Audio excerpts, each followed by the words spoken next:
మాకు ఇల్లు ఇచ్చినందుకు చాలా ధన్యవాదాలు సార్కి. మా ఫస్ట్ ఇల్లు లేనందుకు చాలా గిల్టీగా ఫీల్ అయ్యాము మేము. ఇప్పుడు ఒక సొంత ఇల్లు ఉన్నందుకు చాలా ధన్యవాదాలు సార్.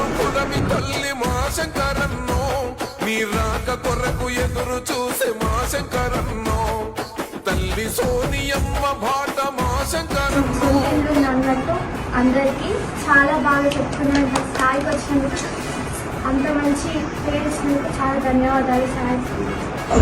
మళ్ళీ సూర్యకాలని మాకు కాంగ్రెస్ ప్రభుత్వం వచ్చినాక ఇల్లు వచ్చింది, చాలా సంతోషంగా ఉంది. మేము 10 సంవత్సరాల నుంచి కిరాయికు ఉంటుంది, చాలా ఇబ్బంది పడ్డాం. మాకు రేషన్ కార్డు కూడా వచ్చింది. కాంగ్రెస్ ప్రభుత్వం చాలా రుణపడి ఉంటాం మేము. చాలా థ్యాంక్స్. పెట్టిన తూటావే మా శంకరన్నో పేదోళ్ళ గుండెవు చేతి గుర్తు చెండవు సామాన్యుల తండువు సాధునగరు కండవు కాంగ్రెస్ సైన్యమా కడు పేదల ఖడ్గమా వస్తవు పేదల నేస్తమై జీవితాంతం అంటే ఎప్పటికీ వీళ్ళు ప్రవీణ్ గారు ఎంబడే తిరిగింది. శంకరన్నో